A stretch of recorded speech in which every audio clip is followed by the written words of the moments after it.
Hello, everyone. Welcome. I have a very special guest today.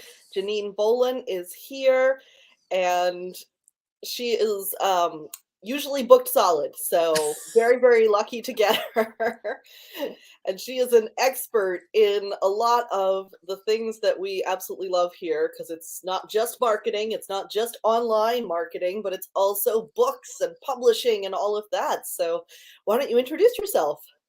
Wonderful. First of all, I want to say, Carolyn, thank you so much for having me on your show and for working with my team. I don't think people understand sometimes just the number of people involved to bring together a show of this level of production like Carolyn presents here. So, just a little shout out that you're a pro yourself, and I want to honor that and your time and your people. Yeah, I'm Janine Bolon. I'm working on book number 13. I've been a published author since the dark ages, meaning before Amazon was Amazon, before KDP was a twinkle in Amazon's eye. I was publishing books, but I have continued to publish throughout the entire sea change that has been brought about. I have published on KDP. I have self-published. I have published hybrid, with hybrid organizations. So that's one of those things I can offer authors is I can give you a perspective that maybe other people don't, just because been in the biz a while. Okay, Yeah, so very there's that. cool. There's that part. But the other thing is marketing has totally changed. Our audio and video components of our lives have changed. It used to be you could be an author out in the woods, or as they like to say about Louis L'Amour, out in the deserts of Arizona, and you could hide out there and then have your agents and other people take care of you.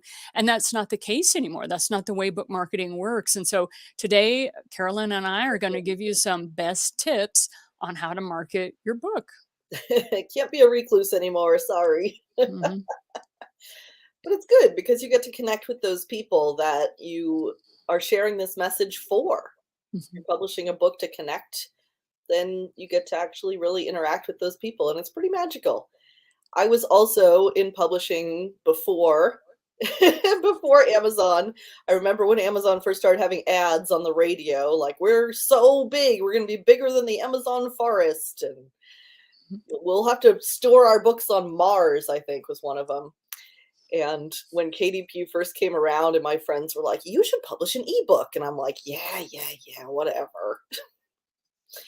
Wow, what a big change that was.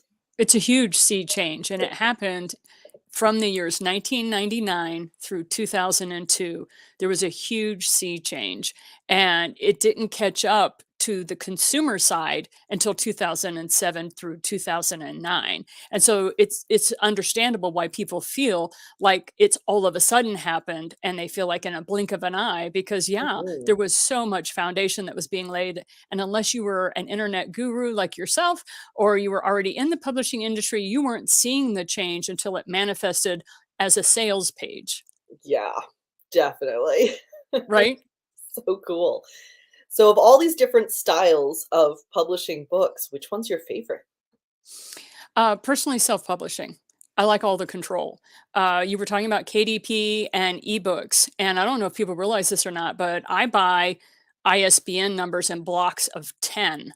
And I have to, for every book I have, there are 4 ISBN numbers that are affiliated with it, because I have the printed version, I have the Kindle ebook version, I have the audiobook version, and then God forbid if I decide to make it a paperback rather than a hardcover, you need the 4th ISBN number. So if you have any dreams of having more than one book, just do it now. Buy a block of ISBN numbers, get 10 of them. But I That's like good. self-publishing. Yeah, is that was my favorite. And then if it's your first time, like you're a debut author, then definitely there are many, many hybrid organizations that give you all the control. All of your content is under control, but they will get the book into print for you. And those they can run you anywhere from $5,000 to $10,000 to do. But I tell people, look, that is basically the cost of a semester, and they will save you 7 years and $35,000. That's how much it was worth it to me to pay somebody else $5,000 to help me publish a book when I had no idea how to put it up on Amazon. I had no idea how to handle KDP. This was all about 2009, 2010 that that's when things really went crazy for me. And so some people are like, "Oh my gosh, it's so expensive." I'm like, "No, I don't think so. It's less than tuition at college." I would know. I'm a single mother. I got 4 kids. 3 are in college right now. And looking at their tuition versus mine on this kind of stuff, I'm like, it's a drop in the bucket, people. Yeah, and especially when you don't have any idea, publishing is so overwhelming and you're looking at Mhm. it like, "Oh, how do I even get distribution? How do I get a print book?" Like, let somebody take care of it for you. Exactly. Precisely, my dear. And then once you have the book, we're going to talk about book tours in a whole new way Mhm, because we all know what a book tour is. We're so familiar with those from the old days. And now you can do virtual book tours. And it used mhm, to be like blogs were all the rage, but now it's really podcasts like this. mhm. So tell us Mm. more about that. So podcast. So let's talk a little bit about the evolution of this just for a moment. So back in 2005, I was a blogger, and that was considered enough. That was a blogger. And then I caught on to this thing that was radio, but not radio. And forgive me if for some of you it's like enough with the history lesson. But I want it for me. It's important if you understand how a foundation is built, then it's so much easier to be able to take that foundation and then be able to market your book for yourself, okay, if you know where it comes from. So there was this crazy thing out there that nobody knew how to label it because it wasn't radio. People kept asking me, well, where do I dial into your show, Janine? I'm like, no, you go online. See, people don't realize that only 20 years ago we were doing that, and it was called Blog Talk Radio. And so you could get on free, you could create your own show. And it was so novel and so new. I had Kellogg's Fiber One. They were my sponsor for that show. And it was called Power Women. And I was interviewing powerful women as we were watching this huge change going from analog to digital. And so I had authors reaching out to me saying, "Hey, will you help me with my book?" And I'm like, "Sure, I got a show. Let's get you on." So those were things that we were starting to do. And so because of that, realized that that was a shift in media. And it's been going on ever since George Carlin got on to cable network and blasted cable out because all of a sudden, television no longer had a stranglehold on how you got millions of people to look at something. Well, now it's the internet, of course. So, go forward 2 or 3 generations, and now we're here. And so your book is going to have a different audience segment, and that's going to be it's still the same name, even though the media has changed, and that is you need what used to be called a press kit. We call them media kits now. If you want to get on shows like Carolyn or mine's, Carolyn is what we like to call an A-list podcaster because of her pre and post production work that she does. She's pro. And then because I actually buy time for my guests to be on radio shows, I'm what they call an A-lister podcaster slash radio show host because I actually am being broadcast. My programs are being broadcast on the air. So we are one of those cute little hybrids. And so one of the things you're going to need to get on shows like ours is you need to have a media kit. Now, what does that mean? It means back in the days of the press kits, when you had the old movies where everybody was running into the phone booths to make their phone call to the press, right? You used to hand out little cardboard folders that had a summary or a press release of your book. It had a summary of your book. It had where you were speaking, if you were a part of a conference of any kind, blah, blah, blah. That was your press kit. And you would hand that out to members of the press. Well, media is totally different now. We are all online. And guess what? Your media kit needs to be highly digital. It needs to be digital, needs to be shareable, and you need to be able to give it easily and quickly to podcast hosts. Why? They have a lot to do when it comes to post production of your show.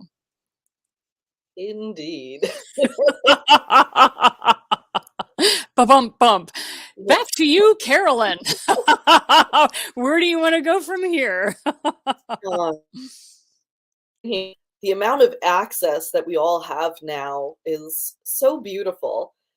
Way back when, you'd have to buy advertising on Mhm. TV and everything was so expensive and there were so many gatekeepers and just everything in our world has opened up to such an extent and I'm over the moon about it. I have a YouTube channel, so it's like, hey, I have like basically a TV show. Like, wow. And the self-publishing, there's just so much more access now than there was a few years ago, and it's so wonderful. I agree. To me, it was one of the biggest struggles that I had back in 2005 because I was hitting publishers, and this was my challenge. I wrote a book called Money, It's Not Just for Rich People. I had a system on how to get yourself out of debt, how to get out of debt and increase your savings account on your current income.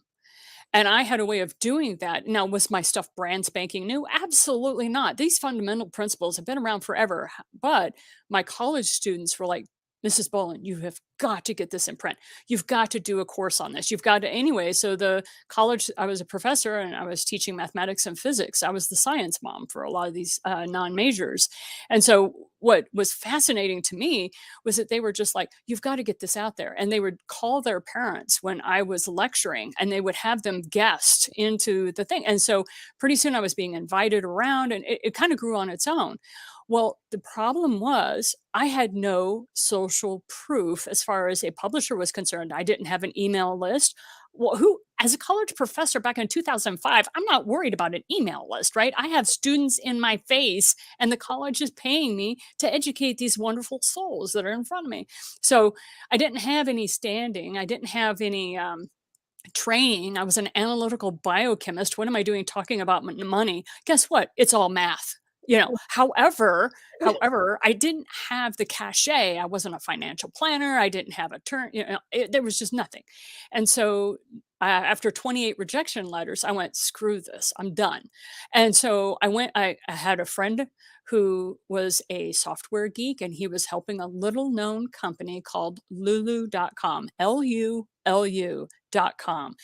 And they were launching a beta test and they wanted to know if I would be one of their first authors because I was what they called a serious author. They knew I was going to sell more than 100 copies of the book. And up to that point, they had only had two authors that did that. And they were trying to get 10 authors that were, quote, serious published authors. Okay, so there you go. That's the backstory on I all that. remember So them. I was like, no problem. I can do this with my eyes closed. I sold 7,000 copies in the first year. And that was working part time as a college professor, raising four children under the age of 12, homeschooling them, and running around the country homeschooling other people's children. Because I was part of what was called a mom collective. We did these mom schools because that was back when we were trying to make people aware that educating your children at home was not illegal. Okay, we were up against state legislation on a lot of this. So, yeah, that was the era that I was publishing in. So that was how tight the gatekeeping was. Now, anybody in there, anybody that has a solid message can state it. I'm like you, I'm over the moon. I'm like telling people, if you have a strong desire to write a book, if you feel you have a message, now is the time. Now is the time to get that message out there because there are people, believe it or not, and this is, you've heard this so many times, Carolyn, I'm sorry, I'm going to repeat it, but it's like if you have a desire to write a message and you feel passionate about it to your bone, you are so excited about this message and you want to get it out there, that means there is a reader out there who needs the answer. You are their answer. So get your butt in that chair and start typing and figure this out. Figure it out so that you can get that answer out to that reader who is calling you to write that book. Oh, that is so true. I had a similar experience, even though I was writing fiction back then, and I went to bachelor's and master's degree for creative writing, thinking I'm going to be a novelist, and writing books is really hard. Took me a long time, and I was writing so much from my heart, writing out these experiences that I had had as a teenager that I really struggled with. And I went to present it to publishers, and they were like, "We don't know how to market this or position this." Like, no. And so that's another amazing thing about the internet is there's no niche that's too small. You can That's reach correct. A- And anybody. I and I know I'm a nonfiction author. That's my purpose. My purpose is to write nonfiction, and I know that to my bone. So I just do that. However, I want to talk to nonfiction authors for just a minute. Your story is just as valuable because when I am reading science fiction fantasy or whatever, or even when every once in a while I have what I call brain candy, where I'll pick up a romance just because I want to read trash, like a trash novel as it. Now, I know how much effort went into that trash novel from the author as an author, but that's what I'm talking, that's kind of the collective understanding of it. But anyway, what even then, it's like there's a character in that book I will identify with, and that character will answer a problem I have. It doesn't matter if it's fiction or nonfiction. So I don't want to leave the fictional authors out. You're just as important. If anything, you're more important. Why? Because your characters, as they're struggling, as they're answering their own problems, as they're solving their life choices that they've made, we're watching that in a relaxed way. You have access to us as individuals that even YouTube and AI doesn't, because we're having a conversation with your characters, even though we don't know them.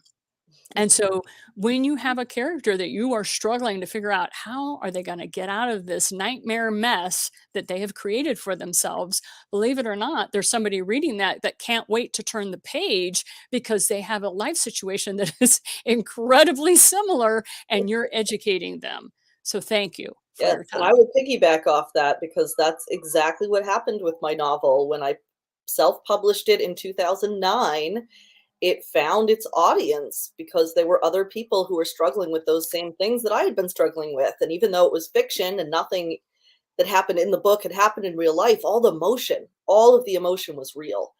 And eventually I discovered that there was a small community online on a forum who were reading it for a book club. And so I joined in, and everyone was telling me how life-changing it was to read my novel. Someone said they brought it to their therapist because I put into words what she had been struggling to say. And that book still sells because the internet is forever. And when people search for this really small, ridiculous niche topic, they find it. So it really, and the validation, my biggest fear with not having a traditional publisher was, oh, but the publisher needs to give me that stamp of approval and tell me that it's good. The amount of validation that I get from the readers is so much better. It's a high. It really is. It's quite addictive. And just as an example, when I first, with Money, It's Not Just for Rich People, I had 33 students that signed up to take my little short course that I did, and I was writing the book. And what's fascinating is just the other day, I have a very niche book that I was finishing up for January, and that very niche book had 50 uh, people writing on it, commenting on it, giving testimonials, all that kind of stuff. And it's one of those things that it's like I have books when I do a call out for beta readers. I have people that are on Facebook that's the only reason. They told me that. The only reason I'm on Facebook is when I do a call out for beta readers. I'm like, I will put you on my email list. No, no, I don't want to be on your email list. I just want to be a beta reader. I'm like, I can put a tag on your email that tells you so you don't have to put up with Facebook.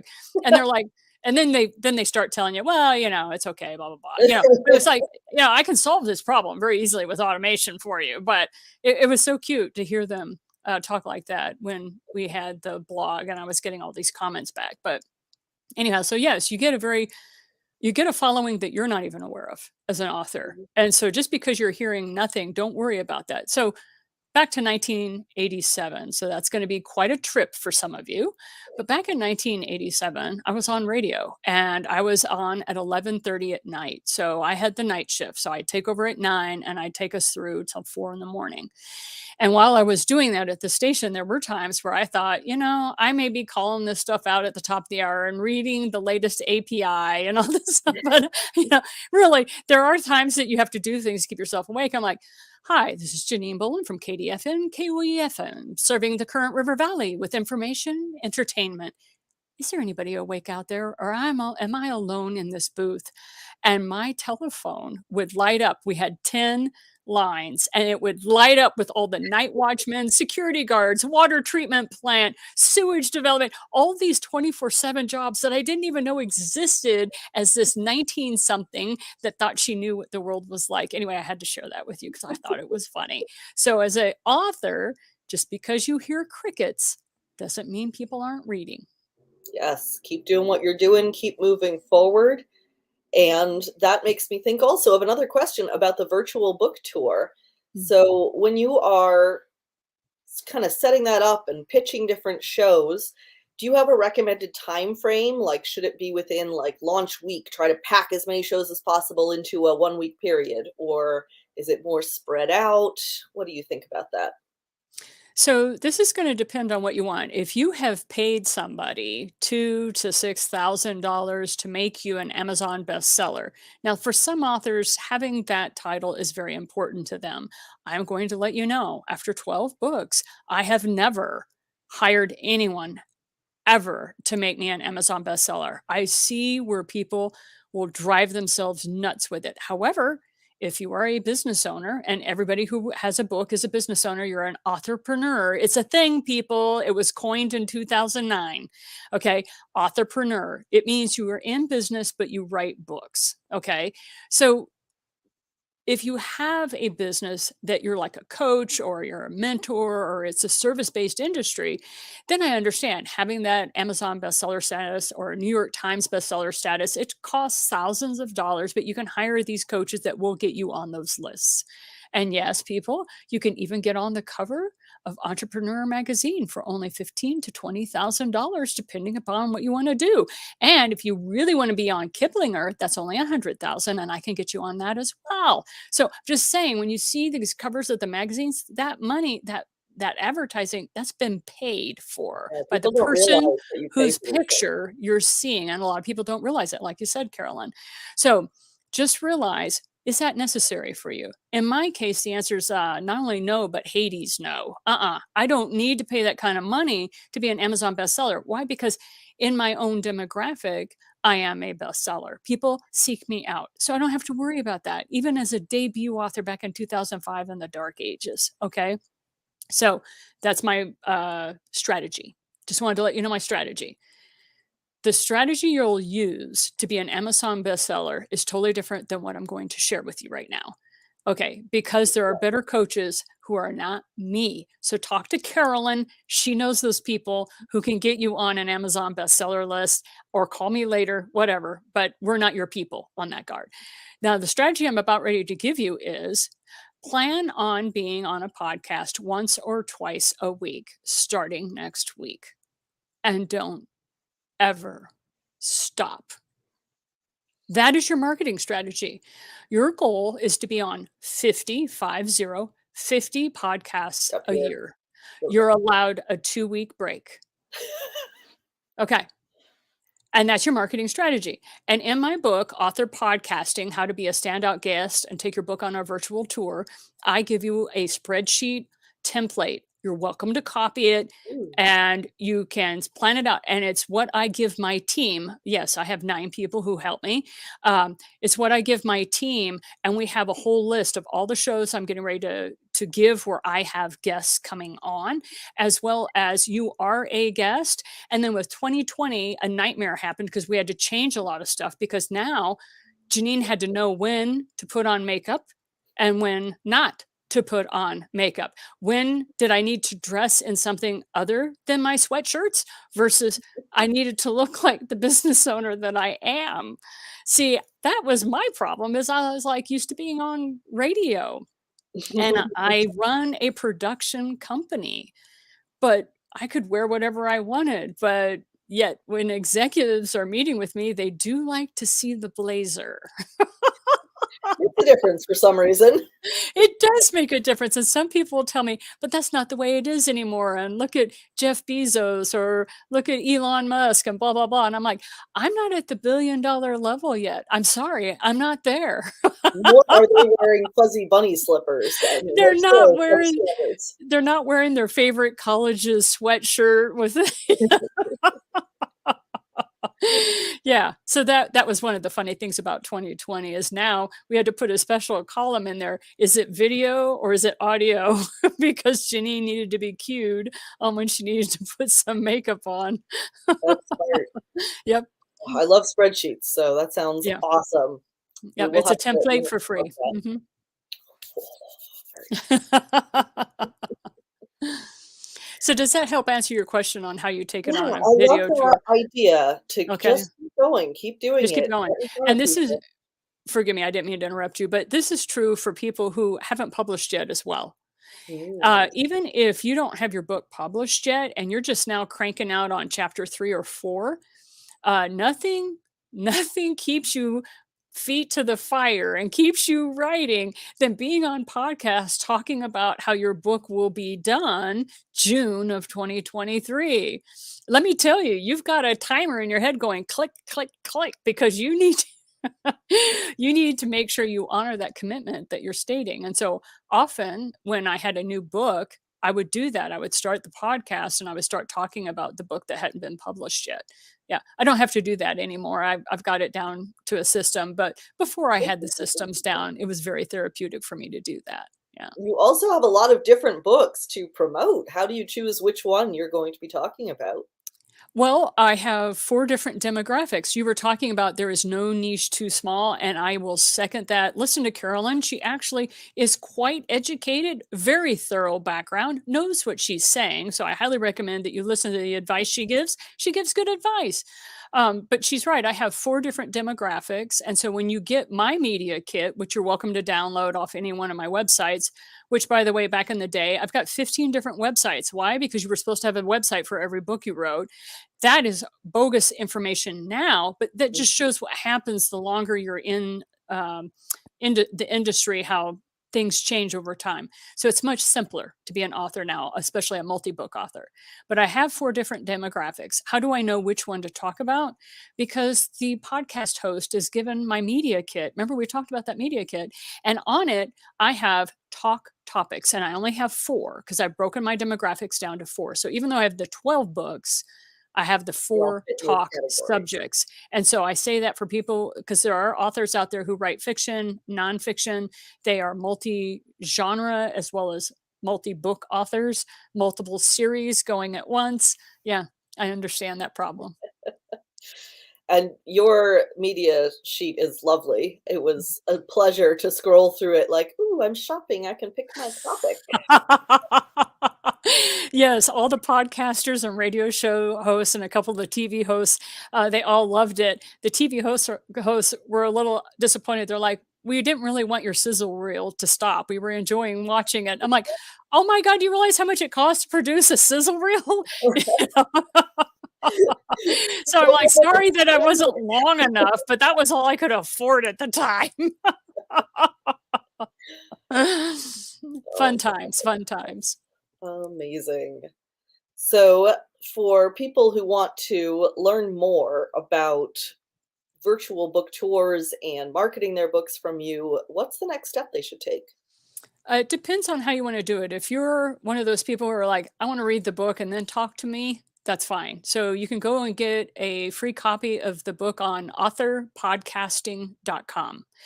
And I do ask you to pay $10 because why? I will sign the book for you and I ship it out for you. No, I don't have a distribution service. Why? I want a relationship with you. I don't want you just going on Amazon. Although you can do that too. You can go onto Amazon, but authorpodcasting.com. Also, there's a bunch of free stuff on there.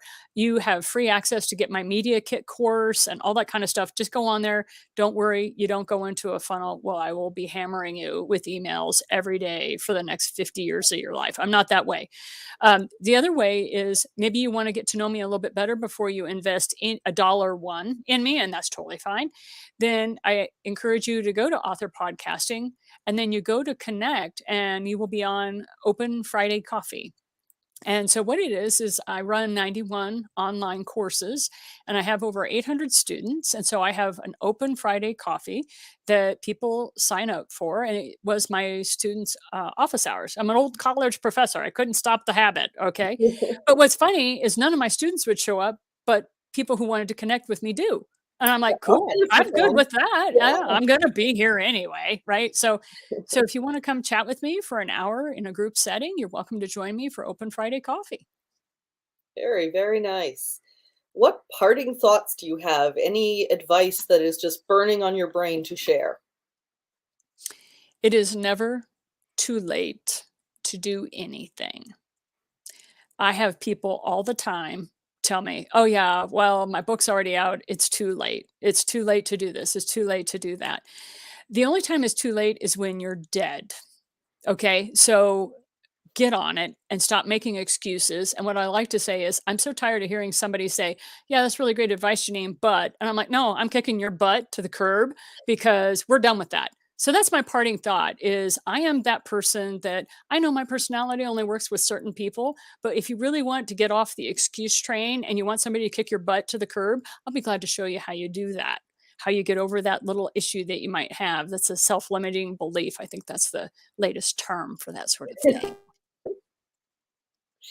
Yes, never too late, especially with books. I've been telling people maybe that was true 50 years ago. Your book has a limited window to make sales. That is not true anymore. You relaunch that book whenever you feel like it. Precisely. Make it fresh. All right. Well, thank you so much for spending this time with me. I appreciate you inviting me on to be able to speak with your community. And I encourage you folks, if you haven't already hit the subscribe button on YouTube, that is very important for monetization needs. Then Carolyn would love the passive income. And so please make sure you subscribe. And we would like a thumbs up because if you give us a thumbs up, then that helps me with my YouTube channel. And I appreciate that. Thank you. Thank you so much.